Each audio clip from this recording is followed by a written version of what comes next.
आखिरकार पेरियार चले गए दिलीप मंडल की डीपी से। नीला समर्थक, विचारक, चिंतक बनने के बाद दिलीप मंडल अब डीपी में अंबेडकर को भी भगवा पहना रहे हैं। परिवर्तन संसार का नियम है, उस हिसाब से ये गलत भी नहीं है। उनके सरकार में किसी पद को लेकर जाने की जो अफवाहें थी, उनकी डीपी ने इन अफवाहों को बता दिया कि ठोस हैं, ये सच्ची हैं।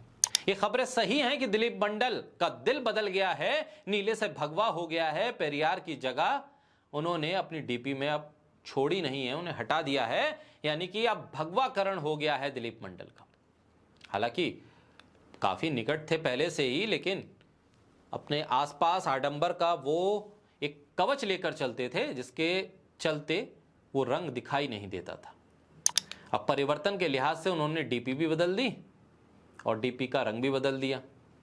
उस हिसाब से अगर देखें कि संसार में परिवर्तन होना चाहिए, और दिलीप मंडल भी इस बात को मानते हैं कि भाई परिवर्तन तो प्रकृति का नियम है, उस हिसाब से ये गलत भी नहीं है। उनके सरकार में किसी पद को लेकर जाने की जो अफवाहें थी वो सही हो गई, लेकिन उनके जैसे ट्वीट हैं पुराने, वो बड़ी मुश्किल में डाल रहे हैं उन्हें। ट्विटर पर जो ट्वीट्स हैं उनका जमावड़ा बहुत है। मतलब अगर डिलीट करने भी बैठेंगे तो 5-6 लोगों की एक टीम बैठानी पड़ेगी उन्हें, क्योंकि उन्होंने जिस तरह के ट्वीट्स किए, उन्हें हिंदू धर्म के आराध्यों पर टारगेट किया है, सनातन धर्म पर टारगेट किया है, उन्होंने प्रधानमंत्री मोदी को टारगेट किया है, आरएसएस को टारगेट किया है, हिंदुत्व की विचारधारा को टारगेट किया है, बीजेपी को टारगेट किया है।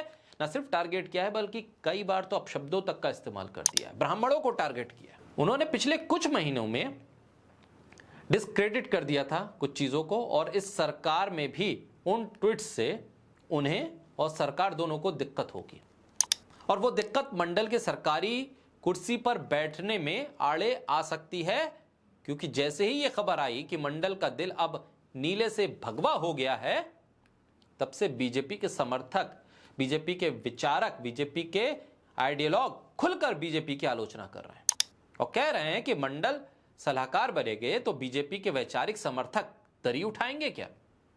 इसी डर से कि कहीं हाथ में आई कुर्सी निकल ना जाए, दिलीप मंडल ने अपने पुराने रिकॉर्ड्स को डिलीट करना शुरू कर दिया। लोग दिलीप मंडल के ट्वीट डिलीट करने पर अचंभित हो रहे हैं, आश्चर्यचकित होते हैं। लेकिन यह भी सच है कि दिलीप मंडल ने एक बार अपनी पूरी फेसबुक प्रोफाइल ही डिलीट कर दी थी। तो ये तो कुछ ट्वीट्स हैं। दिलीप मंडल ने ये ट्वीट डिलीट क्यों किए? क्या उन्होंने उन ट्वीट्स में कुछ गलत लिखा था? दिलीप मंडल तो अपने आप को सही साबित करते हैं।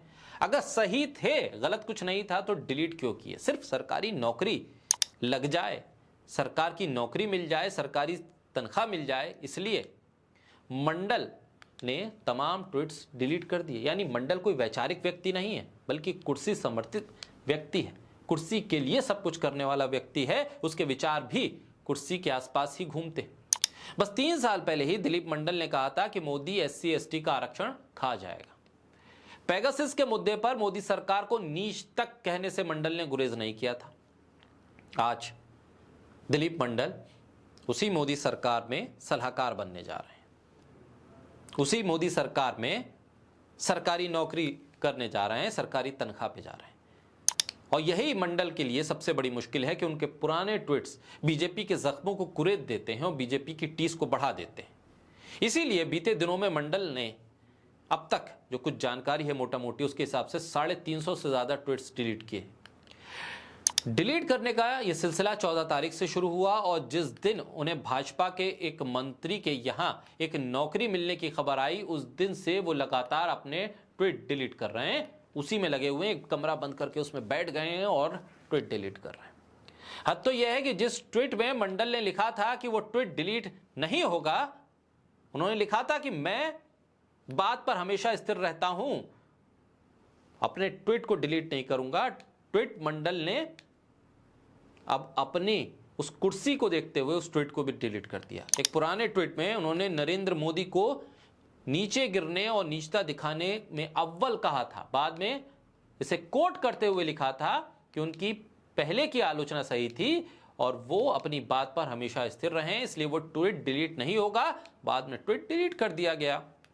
वैसे ये कोई नई बात नहीं है। आधिकारिक तौर पर भाजपा में जब शामिल हुए थे तेजिंदर बग्गा, शहजाद पूनावाला जैसे लोग, तब सैकड़ों ट्वीट डिलीट कर दिए थे इन दोनों ने।